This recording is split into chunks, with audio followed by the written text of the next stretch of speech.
Alcohol has an impact on society, good, bad, or otherwise. To not study alcohol in relation to humans of the past is to ignore something that has a significant impact on social structure. Research and experiments in archaeology have been and continue to be conducted on wine, ale, and mead. Oddly, cider has been largely overlooked in archaeological research, despite the various roles it has played that have been recorded throughout history. Cider has been used to prevent scurvy on voyages traversing the Atlantic. Cider has been a factor in manorial taxation, taxation riots, folk practices. Cider production has altered entire landscapes and changed agricultural practices, and has even played a role in medicine. Compared to other alcohols, it is relatively easy to make. Archaeologists study wine, mead, and ale because we acknowledge the important roles each has played over time. Contemplate how much knowledge we lose when we exclude cider, when we neglect acknowledging cider's impact on things like trade, land use, laws, and social structure. This research is the first step in combating this knowledge gap. The first phase was to tackle the enigma Bior, an Anglo-Saxon beverage whose identity still eludes us today. It has been claimed time and again that the Anglo-Saxons did not have cider and that the beverage was brought to them with the Norman conquest of 1066. While the subject has been overlooked by archaeologists, the identity of Bior and the possibility of Anglo-Saxon cider production has been hotly contested in some small circles by historians and linguists. This controversy isn't just over the linguistic interpretations, but the supposed lack of archaeological evidence has also been used as a crutch. The second phase of this project was to develop data sets to trace the archaeological signatures of cider production and non-cider production through the primary and secondary damage characteristics found on apple seeds, and has begun to tackle the question of identifying the seed morphology related to the possible multi-lifeway biography of those seeds. This data will be useful for sites where mineralized seed depositions are found. While currently limited to seed morphology, the basic tenets of this research will eventually be used to identify cider production via morphology of material culture possessing multi-lifeway object biographies, and will eventually extend further into the identification of invisible majority material culture that is associated with a variety of cider production methodologies. Here, I will be focusing on the first phase of research regarding the Anglo-Saxon Bior. Before designing the experiment, interdisciplinary research was compiled to assist with the lack of information known on both cider and Bior in archaeology.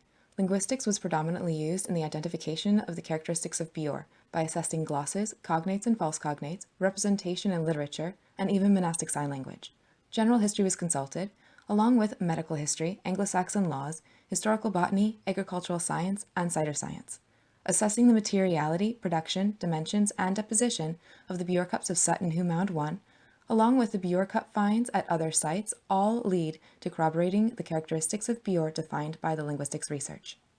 Bior was a potent drink, possibly higher in alcohol content than other fermented beverages of the time. Sweet, though not necessarily sweetened by honey, and would have been a prestige beverage due to the conditions of its production, and evident by its associated material culture. These same characteristics have been used to claim it not possible that Bior was cider, arguing the Anglo-Saxons only had access to crab apples, claiming crab apples cannot be used to make cider, that there is not enough sugar in a crab apple to feed the yeast for a decent fermentation, that it would not be palatable. While further research shows the Anglo-Saxons practiced grafting and some small-scale cultivation of sweeter apple varieties, this focus on crab apples as negative proof influenced my decision to use only crab apples in this experiment.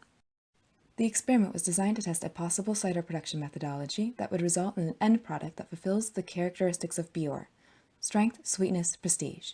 To validate or invalidate the background research, as well as the primary hypothesis that it is possible the Anglo-Saxons had cider prior to the Norman conquest of 1066, and the secondary hypothesis that Bior is Anglo-Saxon cider.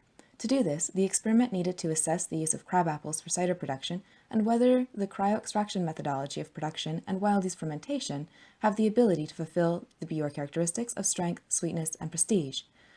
It will also assess the alcohol by volume of the cider and its flavor profile. The experiment type is an inverted process and function experiment with an emphasis on process and is designed as an actualistic experiment.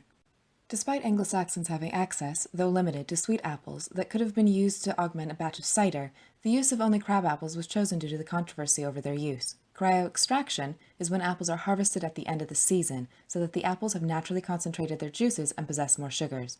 Harvesting targets healthy apples that have been sitting on the ground, starting a natural fermentation process. This harvest must take place during a frost so that the waters are frozen, but the sugars remain malleable. The apples are milled and immediately pressed so they do not have time to thaw. Cryoextraction was chosen because it is a natural way of concentrating the sugars while reducing the water output, lending to a higher original gravity and more nutrients for the yeast in fermentation, leading to a higher ABV. It is also a seasonality-specific harvesting method that would restrict possible production output, leading to limited access, lending to the prestige interpretation of Bior due to the season constraints. An altered cryoconcentration simulation of cryoextraction was used as the method.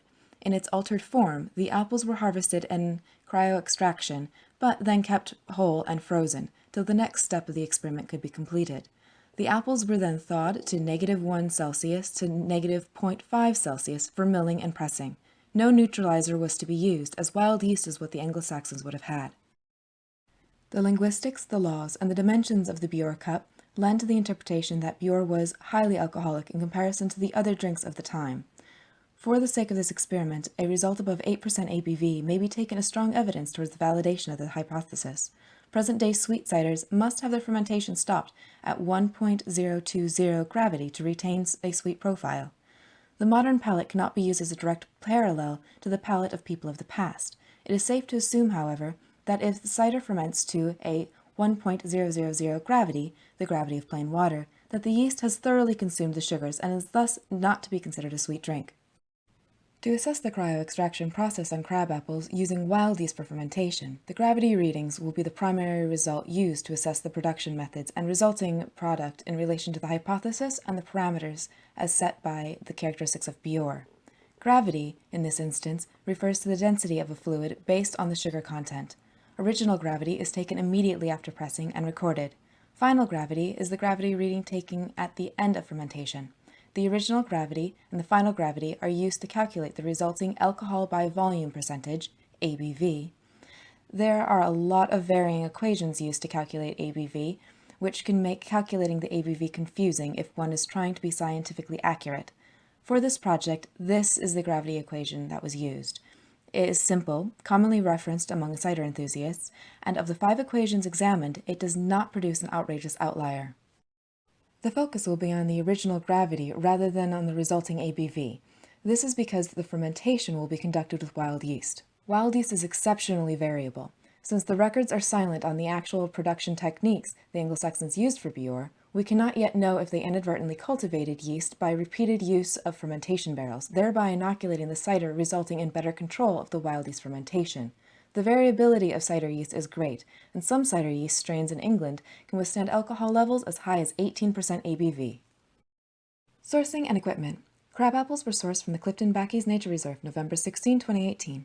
The apples were collected by targeting apples on the ground. Only a few ripe apples were sourced from the trees themselves, and only if they came off easily. Anything smaller than 3 centimeters in diameter was deemed too small. The average mean measurement in diameter was 5 centimeters. Bruises covering less than a quarter of the surface of the apples and were not squishy to the touch were deemed acceptable. Black spots, holes, or apples missing chunks were not harvested. The remaining materials for the experiment consisted of a 1.5-liter glass fermentation jar with rubber gasket, 2 plastic tubs, food-grade spigot, 4-pound mallet, freezer bags, paper towel, cheesecloth, a 100 milliliter measuring cylinder, turkey baster, atmosphere and object thermometer, hydrometer, siphoning tube, funnel, and a 2 1-liter glass fermentation bottles with rubber gaskets. Preparing. Each apple was rubbed clean under running cold water. At this stage, any suspicious deep bruises or other marks were removed with a knife. Apples were then dried thoroughly, placed in a freezer bag with 2 paper towels to absorb any moisture, and stored in a freezer. Ideally, the freezer would have been maintained at a -2 Celsius. The freezer used was communal and thus maintained at -16 Celsius. Milling. Thawing the apples to a temperature of -4.3 Celsius, they were mashed in a rubber bucket with a 4-pound mallet, wrapped in an inside-out freezer bag for sanitary reasons. At this point, the pulp was weighed 2,847 grams. Pressing. With cheesecloth cut into small squares, everyone washed their hands and took turns hand-squeezing small balls of pulp directly over the mouth of the fermentation jar. Portions of the pulp thawed at different rates. This was due to sunspots shining through the canopy, warming the top layer of the pulp, and the pulp at the bottom being insulated by the bucket staying cool. This required a vigilant eye to be kept on the temperature of the pulp, squeezing the warmest bits of pulp first. Using the cheesecloth, we moved the pulp around to promote an even thaw rate. Clumps of pulp were only squeezed once the temperature warmed to a range of -1 Celsius to -0.5 Celsius. Nothing colder was squeezed. This was to allow for the extraction of malleable sugars while restricting the amount of water, which, in its frozen state, would remain in the pulp. Once the balls of pulp were squeezed, they were tossed into a second bucket and set in the sunlight to finish thawing. After all the pulp had been processed through the initial frozen pressing, it weighed 1,722 grams. Once thoroughly thawed, the pulp was squeezed again, this time just over the ground and not into the container. This removed the thawed waste made up of water and any remaining sugars, after which the pulp was weighed again, 878 grams. Fermentation. Wild yeast has a 3-day activation period, after which the yeast starts to develop at the top of the cider. The first hydrometer reading for the crabapple juice put the original gravity at 1.084. The first month of fermentation, the temperature fluctuated between 17 and 20 degrees Celsius. 42 days after the pressing, the specific gravity was 1.064. Bubbles were still present, but the activity had slowed dramatically. The temperatures of the fermentation location had also risen, maintaining 21 to 23 degrees Celsius, despite the markedly cooler temperatures outside. The fermentation location was not ideal, as the resident below had been cranking up their heater. Cooler temperatures are ideal for wild yeast fermentation. 61 days after the pressing, the fermentation activity seemed to stop altogether, leaving the specific gravity at 1.062.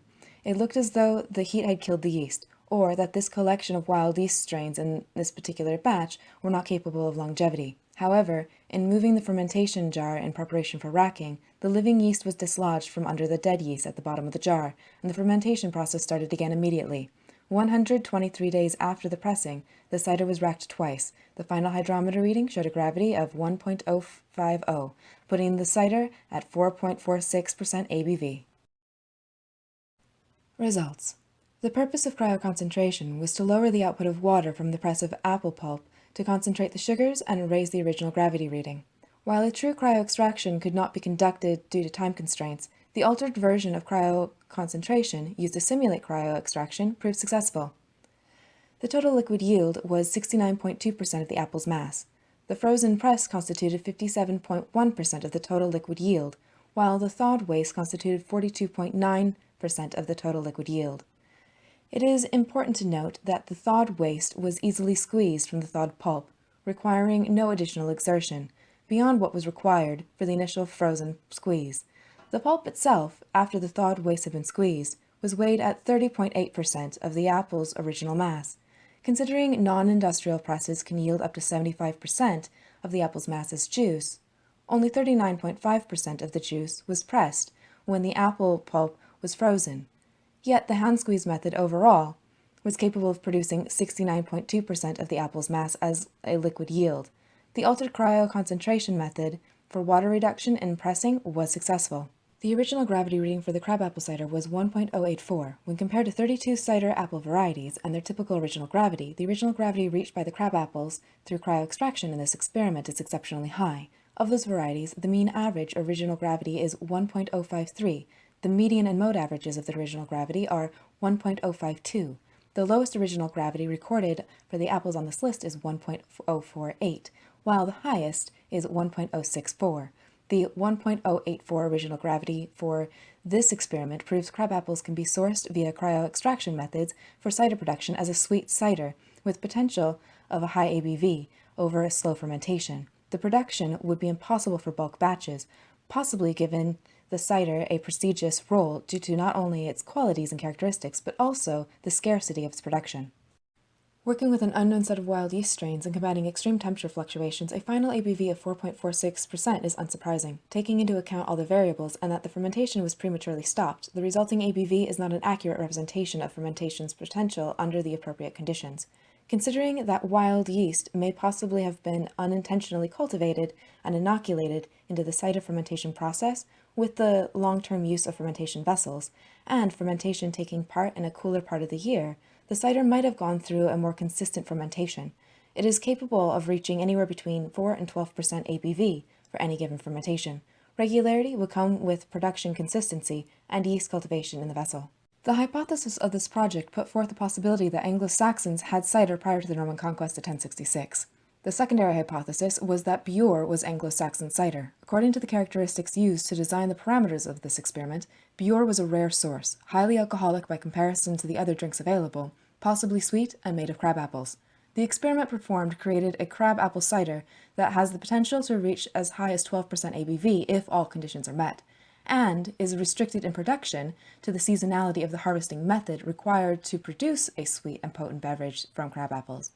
The result of this experiment is a positive validation of the hypothesis. I want to say thank you to EXARC and all the volunteers who made this conference possible and safe during this pandemic.